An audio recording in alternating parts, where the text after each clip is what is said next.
Les Lorrains de l'étranger, le podcast qui vous fait découvrir la vie de Lorrains expatriés dans d'autres pays du monde. Et pour ce deuxième numéro des Lorrains de l'étranger, j'ai avec moi aujourd'hui Clément Blin. Salut Clément. Salut Gaëtan. Eh ben merci de m'accorder ces quelques minutes déjà pour nous raconter ton parcours. Alors pour commencer, dans quel pays et dans quelle ville es-tu actuellement ? Alors j'habite dans un petit village du Danemark, à 35 km de la deuxième plus grande ville du pays, Aarhus. Donc je suis sur la presqu'île du Danemark. D'accord, c'est à combien de temps à peu près pour repérer de Copenhague ? On est à 350 km de Copenhague à peu près. Et on est à un bon 1200 km de Thionville. D'accord, parfait pour la distance. Ça fait combien de temps que tu es là-bas ? Alors, j'ai déménagé de la région de Thionville il y a 4-5 ans maintenant. Mais j'avais vécu 2 ans auparavant sur la région de Copenhague. Et donc là où je suis maintenant, je dirais dans la campagne danoise, ça fait 4-5 ans. 4-5 ans. Qu'est-ce qui t'a donné envie de quitter la France ou quelle raison t'a poussé à quitter la France pour vivre là-bas ? Alors la première fois, c'était parce que ma femme, ma copine, est danoise. Et quand on s'est mis ensemble, c'était en Allemagne. Donc il fallait choisir un pays où se poser pour pouvoir travailler un petit peu et avoir un logement. Et comme c'était plus facile d'avoir un travail au Danemark sans parler danois qu'un travail en France sans parler français, ce qui était son cas, on a choisi de partir au Danemark. C'était le plus facile pour nous deux. Et ensuite, quand j'ai quitté Thionville, c'est parce que mon entreprise de l'époque, quand il y a eu les changements de taxes au Luxembourg, bizarrement, ça a été moins intéressant pour eux de garder un bureau au Luxembourg où je travaillais. Donc, ils ont rapatrié quelques employés au Danemark. Et c'est là où j'ai demandé à aller m'installer dans la campagne danoise. Alors, comment s'est organisé ton départ de France, tout ce qui est logement, famille, amis ? Alors, ça s'est fait vraiment la deuxième fois à l'arrache, entre guillemets, très très vite, vu qu'on m'a laissé que 3 mois pour me retourner. Donc on m'appelle pour me dire qu'on va fermer le bureau et qu'il fallait que je rentre. Et donc j'appelle ma femme, je dis dans 3 mois on est de retour au Danemark. Donc ce qui fait qu'on est arrivé dans une maison au Danemark que mon beau-père nous avait trouvé, qu'on n'avait pas visité, on avait vu que quelques photos, ça rentrait plus ou moins dans le budget. Donc ça a été vraiment fait rapidement. Et on a vraiment dû... c'était au jour le jour, ça s'est fait sans organisation en fait. On prenait les problèmes les uns après les autres. Et comme ma copine est danoise, forcément pour l'administration, ça passait bien. Et tout ce qu'il y avait à finir en France, je le faisais, donc ça passait bien. Mais je pourrais pas dire qu'on a eu une organisation particulière. C'était prendre les problèmes les uns après les autres. Mais c'est vrai que tu le disais, le fait qu'elle soit danoise a sûrement dû aider aussi pour le début. Ah oui, complètement, parce que pour l'administration danoise, moi on me mettait devant un papier, je signais, mais je savais pas ce que je signais. Donc non, c'était très important, surtout qu'on avait déjà un petit, j'en ai 3 maintenant. Il fallait trouver une place chez la nourrice, il fallait qu'elle se trouve un travail rapidement. Il fallait faire plein d'ouvertures de comptes, de téléphonie, d'internet, d'électricité. Donc non, c'était hyper important dans notre déménagement que ma femme soit danoise. Si c'était un couple franco-français qui parle pas danois qui devait déménager rapidement au Danemark, ce serait, et c'est d'ailleurs souvent, plus compliqué. Parce que toi, tu parlais pas danois du tout à l'époque. Très peu. Comme j'ai vécu 2 ans avant à Copenhague et que c'est une ville très internationale, quand j'essayais de parler danois, on me répondait en anglais. Donc j'ai pas vraiment beaucoup évolué de ce point de vue à cette période. Après, j'avais déjà eu des papiers administratifs au Danemark, un numéro de sécurité sociale danois, donc ça avait beaucoup aidé à notre deuxième arrivée. C'est dur à apprendre le danois globalement ou oui, c'est plutôt dur en fait. Ouais. Si on veut passer directement du français au danois sans parler d'autres langues, ce serait compliqué. J'avais passé un peu de temps en Allemagne. Je parle pas allemand, mais j'avais passé quelques mois en Allemagne. J'avais commencé à m'améliorer en anglais. Et comme c'est des langues qui ont les mêmes racines, finalement, ça m'a pas mal aidé à apprendre le danois. Et après, ils ont aussi une prononciation qui est différente. Ils disent souvent qu'ils parlent avec une patate dans la bouche. C'est pas la langue la plus romantique qui existe. Et ils ont aussi des lettres supplémentaires ou des groupes de lettres qui se prononcent de manière complètement différente.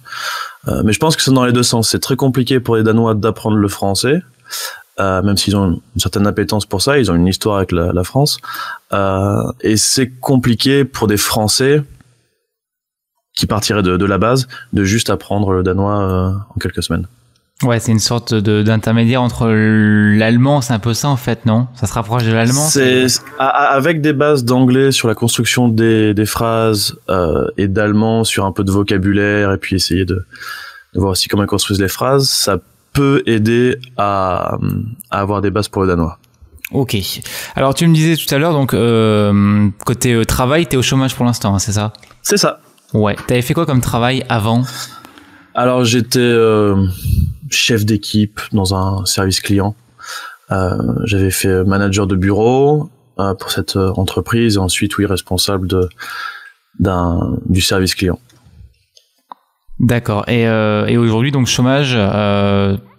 Comment ça se passe pour retrouver un emploi en fait? C'est compliqué au Danemark? Alors là où je suis, c'est compliqué parce que j'habite à la campagne, donc du coup des profils français qui ont une maîtrise imparfaite du danois, c'est pas ce qu'ils cherchent le plus. Je serais à Copenhague, ce serait peut-être plus simple pour mon profil. Mais du coup, ce qui est intéressant avec le Danemark, c'est que c'est pas organisé comme en France. Déjà, je suis obligé toutes les semaines d'envoyer au moins 2 candidatures, parce que le Pôle emploi en France gère une petite partie du chômage. Ils vont te donner une sorte de compensation. D'aide, mais c'est ça. Mais ce que font les gens ici, en fait, ils sont obligés de passer par une sorte d'assurance chômage, une sorte de syndicat de services qu'on paye tout au long de l'année quand on travaille, pour avoir un chômage décent pendant 1 an ou 2 qui permettent de pas se retrouver avec vraiment le minimum, quoi.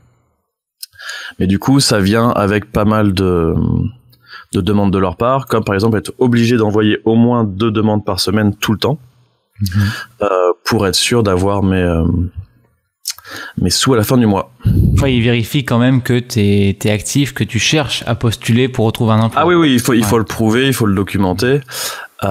Ils sont très, je pourrais dire durs par rapport au travail, mais s'il y a une personne handicapée qui dit après 2 heures de travail, je suis fatigué pendant 2 jours, j'ai vraiment du mal à m'en remettre, ils vont dire donc ça veut dire que tu peux bosser 4 heures par semaine. Il va falloir que cette personne trouve un travail 4 heures par semaine pour avoir la totalité des aides. Donc ils sont un peu, il faut bosser. Ouais, ils sont réglo en fait, on va dire ça comme ça. C'est ça dépend du point de vue où on se place. Oui, ça laisse pas place à l'arnaque. Pour le coup, c'est une différence de culture notable par rapport à la France, où si tu peux bosser, tu bosses. Que ce soit 4 heures, que ce soit 5 heures, ou si tu as des problèmes pour bosser, ou par rapport à ta langue ou tout ça, il faut que tu cherches et que tu montres que tu cherches en permanence. Ouais. Alors, quand tu étais dans ton ancien job, les conditions de travail, tout ce qui est différence avec la France, salaire, temps de travail, est-ce qu'on est assez proche finalement?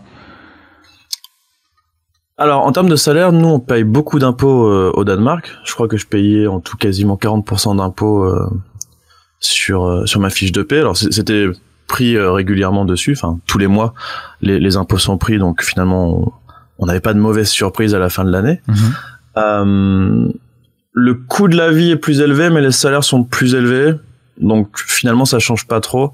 Et je dirais que c'est plus facile pour un Danois d'aller en vacances en France que pour un Français d'aller en vacances au Danemark. Vu que le coût de la vie est adapté au salaire. Mais en gros, même si je suis payé plus au Danemark, vu que le coût de la vie est plus cher, je vois pas trop la différence. Ouais. C'est ça, oui. En termes de temps de travail, on est sur 37 heures. Ouais. Et c'est plutôt flexible, c'est-à-dire qu'il y a beaucoup d'entreprises, notamment dans les services, où ils regardent pas forcément l'heure à laquelle tu arrives. Et si tu as besoin d'aller faire une course ou de passer un coup de fil dans la journée, ça va être accepté. Par contre, comme il n'y a pas de contrôle, il y a une sorte de pression sociale où il faut montrer un peu qu'on est là quand même. Les gens font souvent plus d'heures que ce qui est demandé. Alors c'est pas tout le monde pareil, c'est pas dans toutes les entreprises pareil, mais il peut y avoir quand même une pression sociale à dire on est vachement cool, on est vachement flexible. Et de l'autre côté, il faut quand même montrer qu'on bosse et qu'on est là pour faire des heures, quoi. Pour justifier le salaire, en gros. C'est ça. Mais il n'y a pas de pointeuse qui va vérifier dans plein d'endroits si on a bossé 37 heures ou pas, quoi. Si tu peux citer un avantage et un désavantage par rapport à la France niveau travail, qu'est-ce que tu pourrais dire? Il y a cette flexibilité, ouais, qui est intéressante. Après, c'est pas forcément qu'en termes de travail, mais l'administration au Danemark est tellement plus simple. Ils ont un seul numéro de sécurité sociale qui est simple à retenir, c'est la date de naissance plus 4 chiffres. ouais. Et on l'utilise partout, tout le temps. C'est-à-dire que quand j'ai commencé à avoir un travail sur mon contrat, j'avais besoin d'avoir ce numéro de sécurité sociale qui m'a permis d'ouvrir un compte, qui me permet d'aller chez le médecin, qui me permet d'aller vérifier mes impôts, qui me permet de vérifier mon dossier médical si je veux sur quoi que ce soit. Et c'est toujours le même numéro avec un même système sécurisé. Et ça, c'est tellement un plaisir énorme par rapport à la France où on a un identifiant pour chaque site. C'est vrai. Là, que ce soit pour la téléphonie mobile ou que pour ma banque, c'est le même numéro. Donc c'est vraiment un des très gros avantages qui facilite la vie tous les jours. Ouais. Ouais, c'est vrai que ça facilite. C'est vrai qu'en France, on a 40 comptes, 40 identifiants, 40 mots de passe, on ne s'y retrouve pas. C'est vrai que... C'est ça, là, il n'y en a qu'un seul, on se connecte avec et c'est fait. C'est bien, ouais. Alors, la vie sur place, tu le disais, le coût de la vie est un peu plus élevé. Niveau transport, est-ce que tout est bien desservi avec les bus, les taxis ou autres? Alors jusque-là, c'était pas mal. Il y a des plans, toujours un peu de changement, d'économie, donc on va voir ce qui se passe. Mais moi, j'habite à la campagne et on a quand même, dans un petit village de 1000 habitants, et on a 4-5 bus qui passent par jour, le matin, le midi et en fin d'après-midi, pour emmener les gens vers les gares ou vers les grandes villes du coin. Donc je trouve que les transports sont vraiment pas mal. Ils sont un peu chers par contre. Mm-hmm. Si on n'a pas d'abonnement, c'est 3 € le ticket. C'est ouais, c'est vrai. pas mal. Ouais. C'est pas mal. Mais ouais, de ce point de vue, c'est un peu comme la Belgique, c'est assez dense comme pays. La campagne est toujours, quand on sort d'un village, on voit quasiment le prochain village. Et ils ont réussi à garder quand même une bonne connexion, je trouve, entre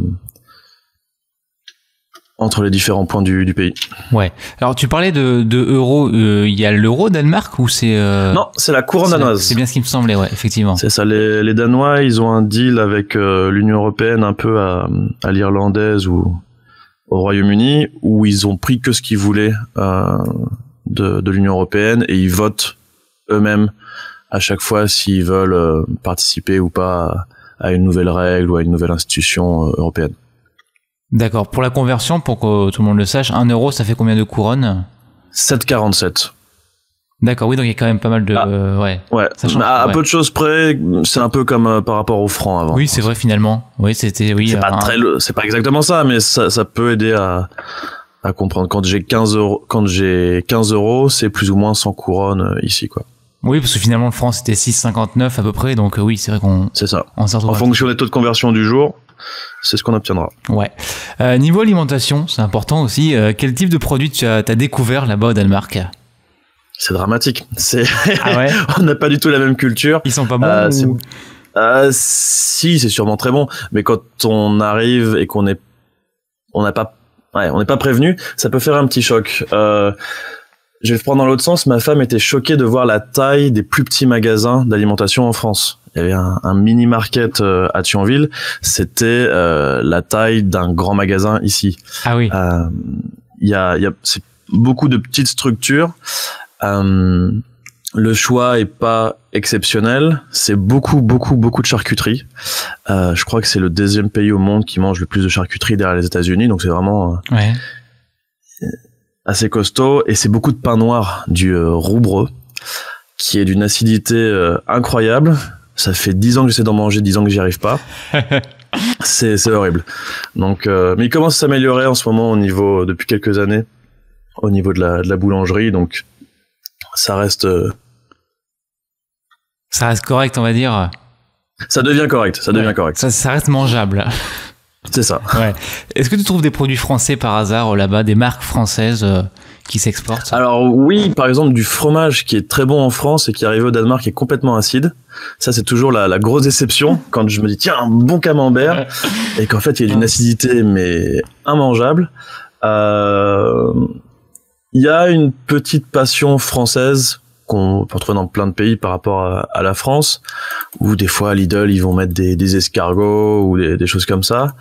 Mais après ils ont une grosse culture par rapport à leur charcuterie, par rapport à leur pain, par rapport à comment ils mangent le midi. Ici le midi, la pause elle dure en général 20-30 minutes. Ils mangent 3-4 tranches de rogbreux avec de la charcuterie dessus, un peu d'oignon et un peu de concombre et c'est fait. Donc c'est pas le même rapport à la nourriture, ce qui fait que sur des opérations promotionnelles, ils vont vendre un champagne à un prix défiant toute concurrence. Mais sinon, ouais, c'est pas dans la vie de tous les jours, pas spécialement. Ouais. Il y a des fast-food aussi là-bas au Danemark, McDo ou autre. Alors ça, oui, beaucoup. Après, ils ont aussi beaucoup ce qu'ils appellent les pulsevand. C'est des petits boui-boui, des petites comment on pourrait dire ça, c'est sur des roulettes. Ouais. Et en fait t'en trouves un peu partout où ils vendent des saucisses. Donc t'en as beaucoup dans les grandes villes où tu peux aller acheter une saucisse, notamment une qui s'appelle le fransk hot dog, le hot dog français, qui n'a rien à voir avec la France. Mais où ils mettent une saucisse avec pas mal de sauce dans un pain blanc. Et ça, il y en a beaucoup.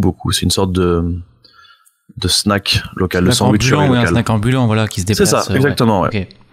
Est-ce que tu croises d'autres Français de temps à autre? Ça m'arrive. Après, je me considère pas particulièrement comme un expat, donc je cherche pas forcément à être dans des groupes d'expats en particulier. Je l'ai fait quelques fois, c'était sympathique, mais j'en ai pas le besoin tous les jours. Et ma femme est danoise, mes enfants parlent beaucoup danois et un peu français. Je vis dans un petit village rural, donc je me sens plus comme un immigré au quotidien. Je suis dans des associations locales danoises. Donc, je pense que pour les personnes qui sont plus proches de centres urbains, des grandes villes, c'est plus facile et plus intéressant de se retrouver avec des groupes de Français. Moi, perdu dans mon petit village, c'est pas quelque chose que je cherche en particulier, quoi. Ouais. Niveau éducation, alors tu disais, t'as 3 enfants. Comment ça se passe l'école au Danemark? Ils apprennent aussi beaucoup les langues étrangères. Au niveau des matières, est-ce que c'est un peu comme en France? Alors, pour l'instant, ils apprennent pas grand-chose en termes de langue étrangère. Mon plus grand a 5 ans et le dernier a 2 ans, donc c'est plutôt limité. Ils sont plutôt bons en anglais en général. À savoir si ça va rester, mais c'est parce qu'il y avait beaucoup de dessins animés qui étaient en anglais et sous-titrés en danois dans les années 90-2000. C'est plus forcément le cas aujourd'hui, donc je sais pas ce que va devenir le niveau d'anglais des petits danois. En général, en deuxième langue, ils vont quand même beaucoup vers l'allemand. Ouais. À l'école, parce que ils ont que 60 km de frontières terrestres, les Danois, et c'est avec l'Allemagne. Donc forcément, c'est un partenaire privilégié. Mais en général, oui, c'est plutôt sur l'anglais qui vont être costauds. Le système d'école, c'est aussi que c'est obligatoire à partir de 6 ans. Ils ont un système où il n'y a pas forcément d'idée d'école primaire et de collège. Il y a des grosses écoles où on peut commencer à 6 ans et finir à 15-16 ans. Ouais. Et ils ont quand même un truc de particulier par rapport à la France. Comme le protestantisme, c'est la religion d'État, ils ont des cours de religion. Alors c'est souvent plus basé sur l'éthique et sur l'étude un peu je dirais pas laïque de la religion, mais c'est pas forcément du prosélytisme, mais c'est quelque chose qu'ils ont en plus par rapport à la France où on est beaucoup plus laïque de ce point de vue. C'est plus en fait des cours d'information en quelque sorte de la religion qu'autre chose. Il pousse quand même un peu plus la connaissance un peu plus loin, et il y a quand même beaucoup de gamins qui finissent par faire la communion au Danemark, et je pense que c'est quand même lié à la forte présence encore de l'église protestante danoise dans la vie du pays. Ok. Niveau actualité, est-ce que tu entends souvent parler de la France, de ce qui se passe ici? J'ai entendu parler des grèves. Là, je suis dans une association locale. On voulait faire une petite manifestation tranquillement. Et on me dit, tu veux pas faire comme les gilets jaunes, des choses comme ça. Donc, ça, voilà, on en parle pas mal.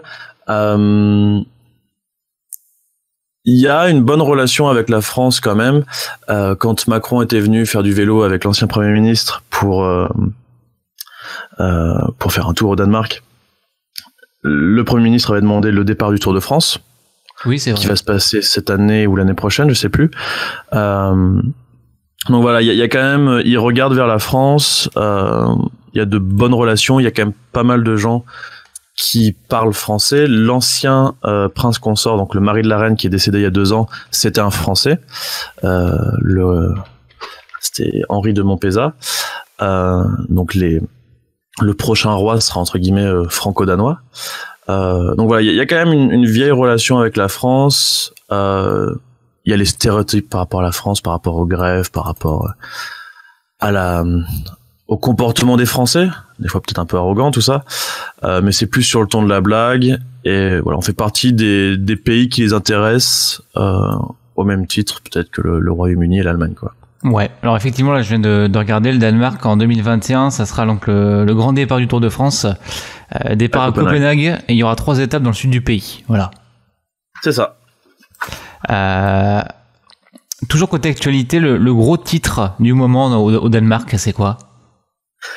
Alors, je suis désolé, je t'en ai pris plusieurs, tu me diras ce que tu gardes. On a eu un hiver particulièrement chaud jusqu'à maintenant, et c'était la première fois de l'histoire qu'il n'y avait aucune des capitales nordiques qui avait eu de la neige en janvier. Donc que ce soit à Oslo en Norvège, à Copenhague au Danemark ou à Stockholm en Suède, il n'y avait pas eu de neige du tout en janvier. Donc ça c'est un truc qui a fait pas mal les gros titres. Et ensuite t'as l'ex-premier ministre du Danemark, Helle Thorning-Schmidt, qui avait été élu vice-présidente d'une commission contre l'évasion fiscale aux Nations Unies. Et elle a dû démissionner parce qu'en fait, un tabloïd du pays a révélé qu'elle avait des parts dans une entreprise qui organise l'évasion fiscale depuis le Danemark vers l'île de Jersey. Donc c'était plutôt rigolo. Et je te parlais du système de sécurité sociale qui est vachement bien, où on peut utiliser le même code sur toutes les plateformes. En fait, ils se sont rendus compte que tu as 1,2 million de codes, donc 20% du pays, qui a eu ces identifiants qui ont pu fuiter à cause d'une faille sur Google, vu qu'on l'utilise tout le temps sur ordinateur, tout ça. Ouais. Donc on a 20% du pays qui a toutes ces informations par rapport à l'administration, la santé, aux impôts qui ont pu fuiter. Donc ça, c'était plutôt galère. Ouais. Donc les 3 grosses actus, c'est ça en ce moment. T'en parlais niveau météo, là on enregistre, on est le 8 février. Il fait quelle température, quel temps chez toi? C'est vraiment un hiver chaud. Je suis sorti en t-shirt plusieurs fois, là il faisait 8-10 degrés assez régulièrement. Et là aujourd'hui il fait un peu frais, donc on a du soleil et 5-6 degrés, un truc comme ça.